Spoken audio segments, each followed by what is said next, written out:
So you have income and spending choices. So you increase your income, and if you increase your income, then obviously you can increase your spending. But when the economy goes down and things aren't looking so well and inflation goes up, then usually prices go up. So if you increase your income and you can increase your spending, you're probably only going to still be able to buy the same amount of goods that you purchased before. So you're not going to be able to increase your spending, just maintain it. And when you increase your income, typically you have less time to spend with your children homeschooling. So if the person who works outside the home increases their income, that would be fine. Or of course, if you're independently wealthy, that's fine too. But if the person that stays home and typically helps with the homeschooling of the children, even if they're unschooled, making sure there's lots of opportunities for them to explore the world and look at things differently, they're going to have less time to focus on the kids because they're trying to earn a couple extra dollars. So that's a huge disadvantage of trying to earn extra income when the person that stays home does it. So your other income choices, you can maintain your current income and maintain your current spending. Well, if you maintain your current spending and if inflation is rising because the economy is not going so well, then you're going to be able to purchase less goods. So you have spending the same money, but you're not be able to purchase as much stuff. So what do we need to spend our money on? So let's talk about what needs are. And everyone has different priorities. So next time I talk about very, very basic priorities as human beings that we need to meet, and then go up the ladder to things that are nice to haves. We must spend some of our income on food and shelter, because if our kids are freezing to death, nothing else really matters. So what type of foods need to be purchased? Well, you can get fast food or you can brown bag it. You could get soft drinks and juice, or you can drink water. You can get prepackaged food, or you can make your food from scratch. You can go to the grocery store, or you can grow your own. So what type of shelter, including clothing, do we need to have? Does every child need to have their own bedroom? Do you need to have a room in your house for every different activity, like a sunroom and a den and a living room and a family room and a library? Or will just a few rooms suffice? Do we need to buy retail priced brand name clothing for our kids? Do we need to buy it from convenient sources? Or can we go to discount stores, to secondhand stores? Maybe you have to dig through some stuff, but it's much more economical, and you a lot of times can find brand name, durable, hardly worn clothes for just a couple bucks.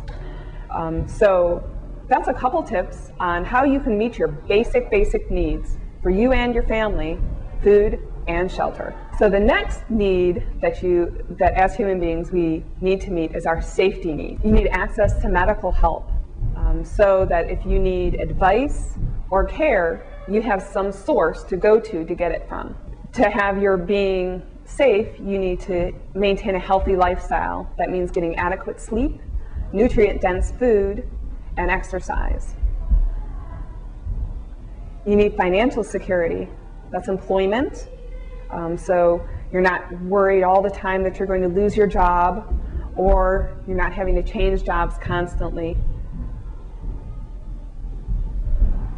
You need a cash reserve. So that's a little bit of money set aside in case some emergency happens, that you have a little bit there so that you don't have to start trying to figure out how you can cut your food and shelter, that you have money there so that if something happens, you're still safe. And you need some retirement savings, so you're not always worrying about the future. When will I be able to stop working? When will I be able to work at something that I really, really and truly love instead of sometimes having to do things to make sure that your basic needs are met. So looking toward the future and saving for that too. And lastly, to meet your safety needs, you need some type of insurance. And renter's insurance is very important too, because a lot of people rent, but if the dwelling that they're renting burns down or their goods are stolen, then they don't have any way to replace it because they have no insurance. Since most homeschooling families are one-income families, it is extra important that you look at disability and life insurance. If the breadwinner is disabled or dies, then the person who stays home and provides the learning opportunities and enrichment opportunities for the kids is going to have to go to work, which means decreased learning opportunities and enrichment opportunities from the parent for those children. So it's very, very important that you look at disability and life insurance. And not only on the breadwinner, but also on the person that stays at home. Because, okay, so let's say something happens to the person who stays at home. Well, who's going to take care of those children? Is the breadwinner going to be able to afford to take time off of work or maybe stop working so that they can homeschool the children? What will happen in that instance? So these are all needs to consider when you're looking at safety. So the breadwinner has a retirement account that they've been in with cost averaging. So you take money. So the breadwinner has a retirement account that they've been putting money in on a regular basis, which is called dollar cost averaging. So you take money each paycheck, whether it's weekly, biweekly, or monthly, and you put money in every single time, whether it's a percentage of your pay or a set dollar amount. And so when the market goes down, you're actually buying more shares. When the market goes up, you buy less shares. And so, because nobody knows when the market's going to go up or down, who knew a year ago when the market was at its all-time high that we'd be back down to where we are now? So dollar cost averaging is a very efficient way to do that. Anyway, so if you're dollar cost averaging and putting money in, you should just continue to do that. Even though I know it's really hard to look at your statement and see, you know, it's down quite a bit. It seems like, you know, even though I'm pumping money into this sucker, it's just going south.